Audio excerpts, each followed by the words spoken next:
Hello everyone and welcome to week 6, the final week of the touch typing experiment. Here's what I did this week.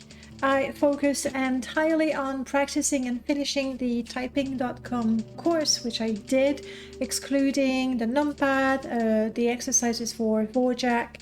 I also didn't do a daily test, just one last on Friday. That's what you are seeing right now behind me. And I got to 48 words per minute, which is not bad at all. I was pretty pleased. Obviously, there weren't a lot of numbers, there weren't a lot of brackets and quotes and things like that, but I'll take the win, okay? Now, I have a few takeaways from the experiment. I would say on the whole, I did prefer typing.com just a tiny little bit over. Personally, I was super happy to go between one and the other so I wouldn't get bored, break down the monotony of doing drills. If I had to pick just one, I would go for typing.com, but you don't have to. That's the beauty of it, you just don't have to. Typing.com has more mini games to play, but only one is included in the course, whereas Ed Typing Club has 3 games if you're premium, and these happen throughout the whole course, all the way to the higher or more advanced levels. I liked that both platforms really tried to have texts that were informative. At Typing Club, really you can feel that they really try to educate you at the same time, which is not a bad thing. The sound, you can make your own opinion. I preferred Ed Typing Club. Really like that I could change the UI and have a cup of coffee on Ed Typing Club. You're gonna be staring at that screen for a good long while, so might as well have an image that appeals to you.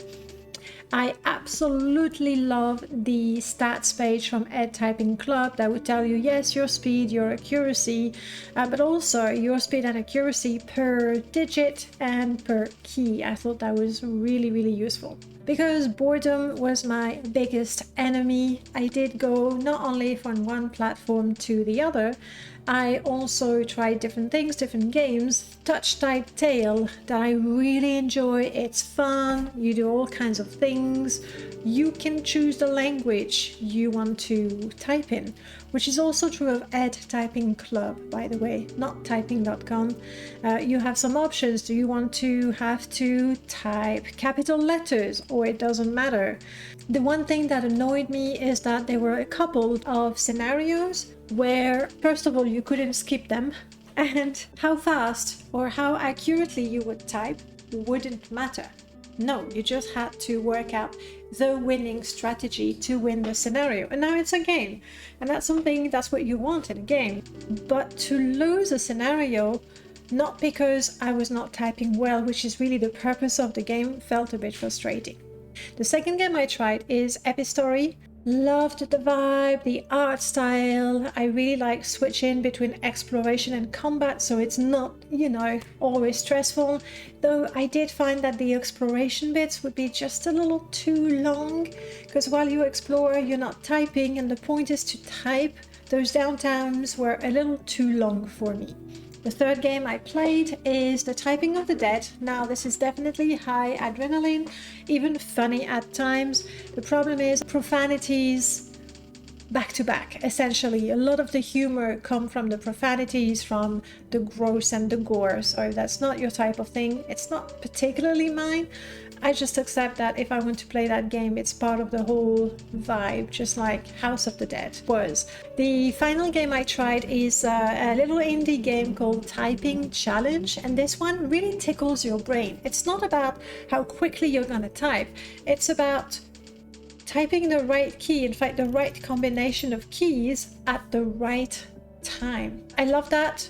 There's only so much tickling my brain can take until I get completely exhausted. For myself, just me, myself and I do want to keep touch typing every day. Previously, I tried twice to learn touch typing, and I didn't stick with it because I felt I was faster with my few fingers rather than 10. Now I was super strict with myself.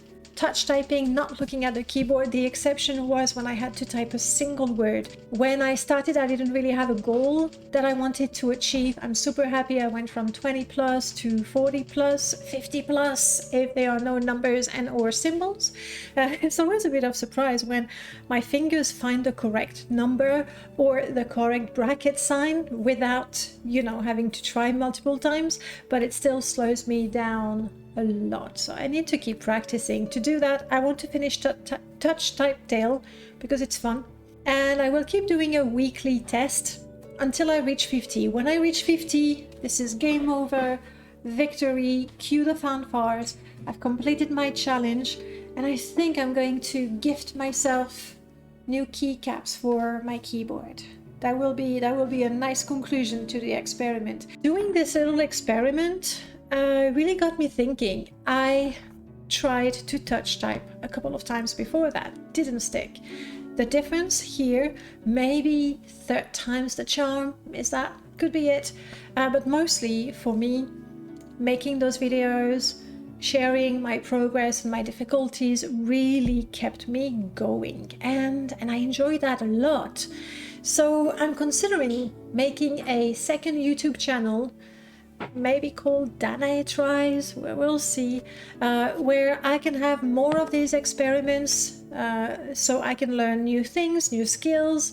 So stay tuned, there might be some news there. But finally, and most importantly, guys, thank you so much for being here, for sticking until the end. I know this is a million miles away from the sort of content I really usually do, and so thank you for being here. If you have comments, suggestions, ideas for future experiments, go ahead, let me know. I'd love to hear from you. Thank you so much, guys. Bye bye.